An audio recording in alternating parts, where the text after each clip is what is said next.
Pourquoi tu fais encore ça?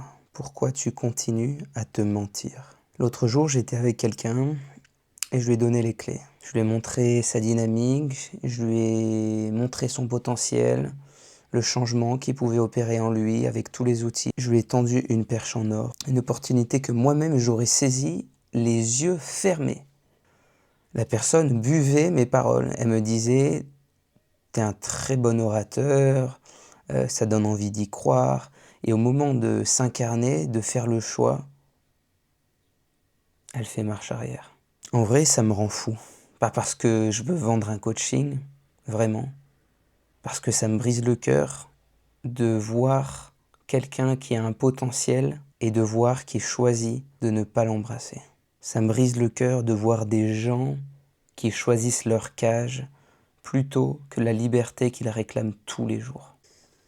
Le déni, l'illusion du « ça va ». Tu as déjà entendu cette personne, quand tu lui dis « ça va », systématiquement, elle te dit « ça va ». En réalité, la plupart des gens disent « ça va » juste par automatisme. Est-ce que tu vas vraiment bien? Quand tu regardes leur comportement, ils se réfugient dans la nourriture, dans l'alcool, dans les drogues pour certains, dans des mauvaises relations. Le décalage entre le corps et l'esprit. Le corps physique, lui, ne ment jamais. Si tu te réfugies dans des compulsions ou du sabotage, c'est que ton esprit souffre. Par exemple, je discutais avec quelqu'un l'autre jour et il me disait « Ouais, si ça me permet de pouvoir courir plus vite, de perdre du poids, pourquoi pas ?» Quand on a un vrai mal-être,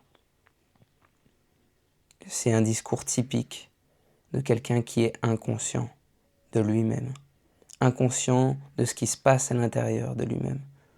Parce que quelqu'un qui est en mauvaise santé, quelqu'un qui est en surpoids, vraiment en surpoids, il a beau dire « non, moi je m'en fous, en vrai je me sens bien comme je suis ». Ce n'est pas vrai. Ça veut dire qu'en lui, il y a quelque chose qui n'est pas guéri, qui n'est pas accepté. C'est pas grave. Ce qui est grave, c'est d'en avoir conscience et de ne rien faire. Réfléchis au paradoxe. Tu hésites pour quelques dizaines d'euros par mois dédiés à ta santé physique, mentale, spirituelle. En gros, investir sur toi-même. Mais tu dépenses sans compter sur ce qui t'endort et tu complais dans ton illusion. Alcool, nourriture, drogue, soirée à n'en pas finir. Où est la logique? Ceux qui réussissent versus ceux qui stagnent. Le premier profil dont je vais parler, c'est Eudes. Eudes, il n'a rien à se reprocher. Mais il sait qu'il voudrait changer. Ok, il en parle souvent, il dit qu'il a un peu de poids, qu'il aimerait bien le perdre et tout, mais en vrai, non, il s'accepte comme il est.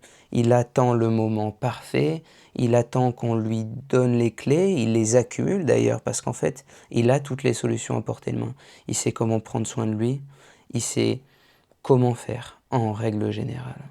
Mais il tourne jamais la serrure avec ses clés, par peur de la transformation, par peur de changer de schéma. Le deuxième profil, c'est Jackson. Jackson, lui, il a un déclic. Il dit oui sans hésiter.